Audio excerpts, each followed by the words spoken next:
সময় থাকতে ভালোবাসার মানুষের মূল্য দিতে শিখুন। এমনও তো হতে পারে সে আজ আছে কাল নাও থাকতে পারে। আজকে আমি তোমাদের এমন একটি স্টোরি শোনাবো যেটা শুনে আমি নিজে চোখের পানি ধরে রাখতে পারিনি। আজকে এই স্টোরিটা লিখে পাঠিয়েছে ভাইয়াটার হয়ে আমি গল্পটা আপনাদের বলে শোনাবো। তো শুরু করি। বাহির থেকে আড্ডা দিয়ে বাসায় আসলাম। এমনিতে বাবা মা গ্রামে থাকে, চাকরির জন্য আমি শহরে কোনো এক ফ্ল্যাটে থাকি। কিন্তু রাত 9টা বাজলে বাড়ির থেকে কল দিত, বক বক করতো এত রাতে বাহিরে আড্ডা দেই কেন, অথচ তখন বাজে রাত 9টা। আসলে 9টা তেমন বেশি না, তবে পরিবারের কাছে একটা চিন্তার বিষয়। কি করে সে? যাই হোক, বাসায় ঢুকে ফ্রেশ হলাম, তখনই মোবাইলটা কেঁপে উঠলো। যে দেখি প্রিয় মানুষটার কলটা রিসিভ করলাম ভয়ে ভয়ে, কেননা একটু আগে তাকে রিক্সাতে উঠিয়ে দিয়েছি বাসার দিকে। আর এত জলদি কল রিসিভ করার পর সোজা বলে উঠলো, নিচে আয়, তাও তুই করে। আমি বলছি কেন? তার একটাই কথা, তুই নিচে নামবি নাকি আমি তোর বাসায় আসবো। বাসায় বারান্দায় গিয়ে দেখি রিক্সা নিয়ে বসা সে। তার বায়না তাকে বাসায় দিয়ে আসতে হবে।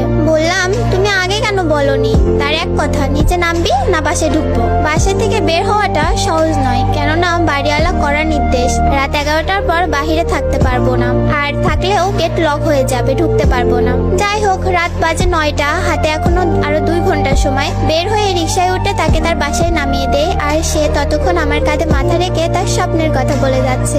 দেখতে দেখতে তার বাসার সামনে চলে আসলাম। পরের দিন কল, আজকে কি ঘুরতে বের হবা? আমি বললাম আজ অফিস আছে, তারপরের দিন যাব। সে বলল আচ্ছা ঠিক আছে। অফিস থেকে বাসায় ফিরলাম রাত 9টা বাজে। সারাদিন প্রিয় মানুষটার সাথে কথা বলতে পারিনি। ওর কথা ভাবতেই ওর ফোন আসলো। ফোন রিসিভ করলাম আর সে বলল, বাবু নিচে আসো, একটা সারপ্রাইজ আছে। আমি নিচে গিয়ে দেখি প্রিয় মানুষটা দাঁড়িয়ে আছে। উকি মেরে দেখছিলাম ওর হাতে কিছু আছে কিনা, কিন্তু কই, কিছুই তো দেখলাম না।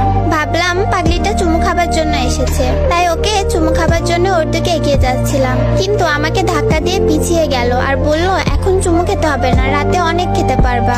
আমি বললাম, রাতে অনেক খেতে পারবো মানে? সে বলল, বান্ধবীর বাসায় থাকার কথা বলে এসেছে, আজ তোমার সাথে থাকবো। আজ তোমার সাথে থাকবো, তোমার বুকে মাথা রেখে ঘুমাবো। আমি একটু রেগে বললাম, উফ, কেউ দেখে ফেলার আগে যাও তো। সে জেদ করতে লাগলো, আমি যাব না, সারারাত এখানে দাঁড়িয়ে থাকবো। আমি বললাম, তোমার যা ইচ্ছা তুমি তাই করো। আমি আমার রুমে চলে আসলাম। কিছুক্ষণ পর জানালার ফাঁক দিয়ে তাকিয়ে দেখলাম সে এখনো দাঁড়িয়ে আছে, মুখ গোমড়া করে, আর কিছু বাজে ছেলেরা ওর দিকে এগিয়ে আসছিল। আমি নিচে গিয়ে ওর হাত ধরে টেনে নিজের রুমে নিয়ে আসলাম। এখন কি করি? বাড়িওয়ালা যদি জানতে পারে আমাকে সোজা বের করে দিবে, তাই ওকে লুকিয়ে রাখলাম। দুজন একসাথে ডিনার করে শুয়ে পড়লাম। পরের দিন ঘুম থেকে